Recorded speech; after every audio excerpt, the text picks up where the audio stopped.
So today I'm going to be giving my first impressions on one of my favorite phones out right now actually, and it is the OnePlus 13R. And I've been using it for a few weeks, and just like the OnePlus 13, I actually took it on a cruise to the Bahamas, and I've been using it in my day-to-day life. And I have to say, this OnePlus 13R, it is very, very impressive. But you might also wonder, what are the compromises with it, and how did OnePlus get the price down to $599? Well, I'm gonna let you know in my first impressions video here, so let's get right into it and let's talk about this OnePlus 13R.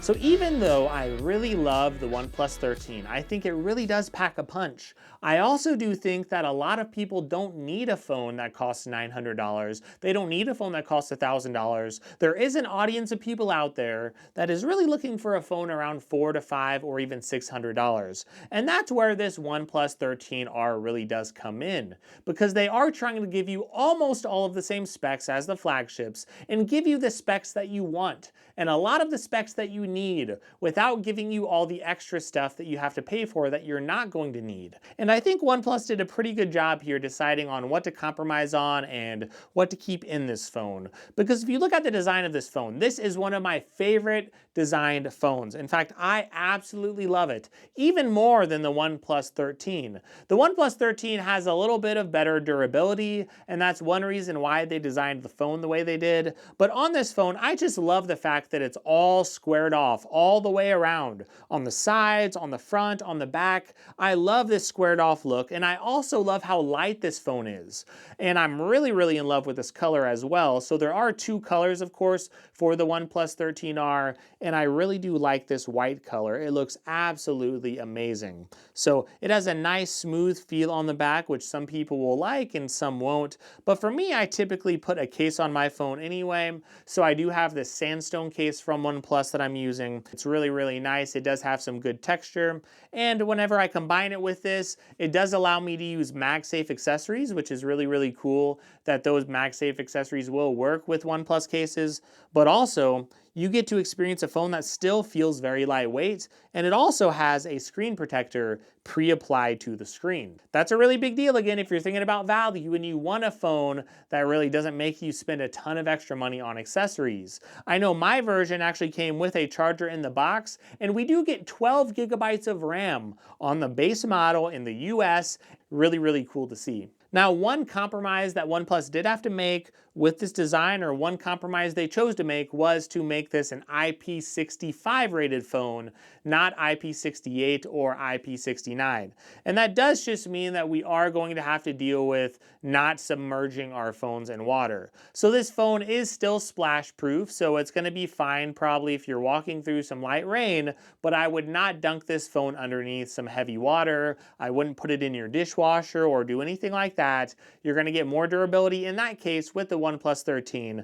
But with this phone right here, it is still going to be fine for some basic durability things, but it's not going to be quite as durable as some of the flagship options out there. Now, this does also come with a Snapdragon 8 Gen 3 processor, so you are getting last year's processor, but you're also getting a 6,000 milliamp battery, which is insane. And whenever I look at the benchmarks, this phone does still benchmark pretty well. The performance is very smooth whenever I'm using it, and the screen also is great because it's still an AMOLED screen. So no, you might not get the same brightness levels as you will on the OnePlus 13. You're not going to get quite the same materials as far as durability is concerned. You're going to have a step down as far as the glass quality and keeping out scratches. It's not going to have those type of things. But you're still going to get a 6,000 milliamp battery. You're still going to get a great processor, and that's what I mean. If you do keep a screen protector on your phone, you keep a case on your phone anyway,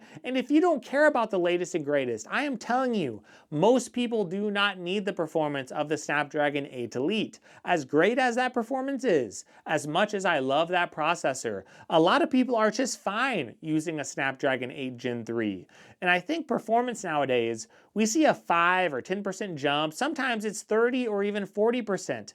But for your average everyday person, we're still using performance on the lower levels. We're not using that higher end performance unless we're gaming on absolute max settings. We're not going to use all those things. So for actually accessing your email, going from app to app, this thing is going to fly and the screen is going to look phenomenal. Now, yes, the screen is a little bit large, I will say that. Some of you might want something a little smaller. It is a 6.78-inch screen with a 2780 by 1264 resolution. So yeah, you are going to get a large display, there's no doubt about it, but it still looks super, super good. And the peak brightness levels are still amazing on this phone. This is supposed to get 4,500 nits of peak brightness. Of course, that's not going to be everywhere with the display in all types and conditions and everything like that.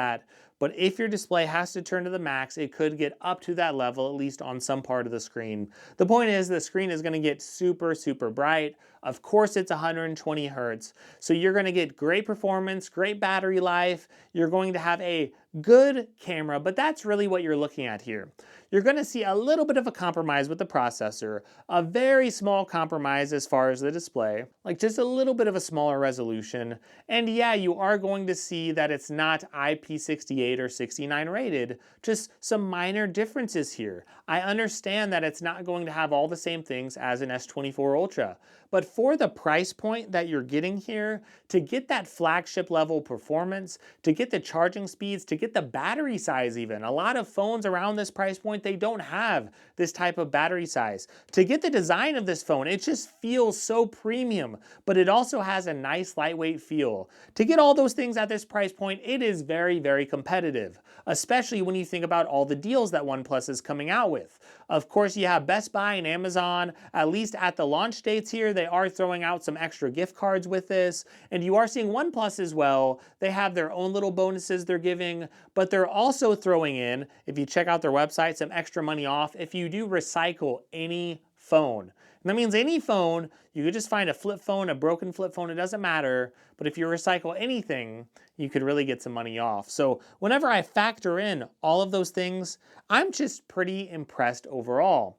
We are getting a lot for our money here. And for myself personally, I find myself going back to this phone over and over.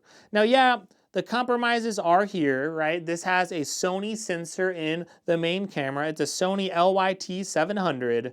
And I know some people might want the absolute best camera sensors. You might want the newest camera sensors in every way. So yeah, just like with the performance and other things, you'll take a small step down. But the cameras are still pretty good on this phone. No, you're not going to get those same awesome zoom shots that you're going to get on the OnePlus 13. I'd say in day-to-day shots with the cameras or even with the video quality, you're not going to notice a big difference between the OnePlus 13 and this OnePlus 13R.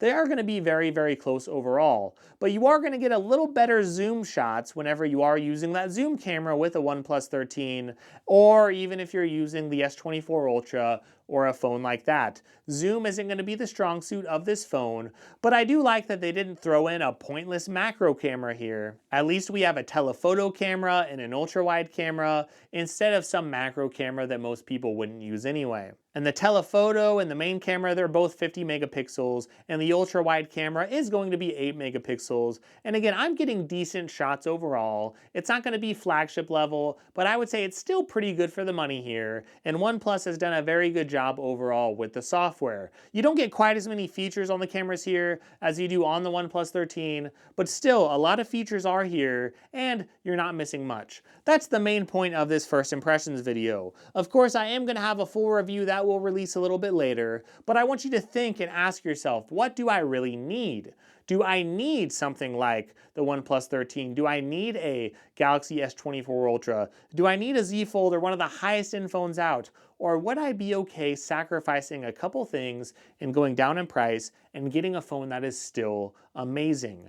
I don't think a lot of people need to go buy older flagships like an S22 or an S23, where you might get a battery that's 2 or 3 years old. Instead, you could get a new phone like this with still high-end performance, and you could also get well, most of the bells and whistles that you would get on a flagship anyway. You're just missing a couple minor things, but in exchange, you're getting a lot. And for me personally, even though I have the OnePlus 13, I find myself reaching more and more often for this OnePlus 13R. And I don't really know what it is. I mean, I just love it. It still has that OnePlus slider on the side if you want to turn on and off your notifications. It has such a nice, good looking design with a really good finish on the back of this. So I am personally just in love with this design. I love this phone, and that's why I'm still using the OnePlus 13R quite frequently, and it's actually a phone that I'm going back to a lot. So I can't wait to tell you a little more in my full review, but the point is,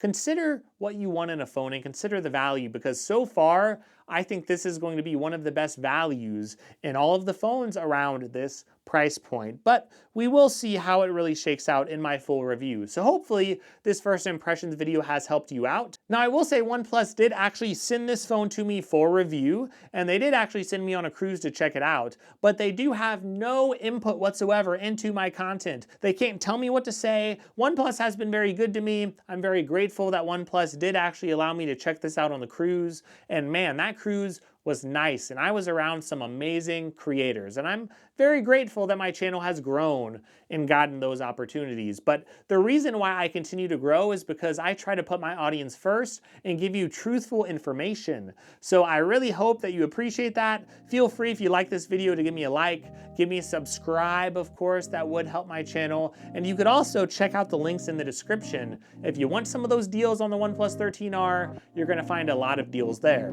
So thank you so much. I really hope you have a great day, and I really hope you enjoy some other content if you get a little bit of time.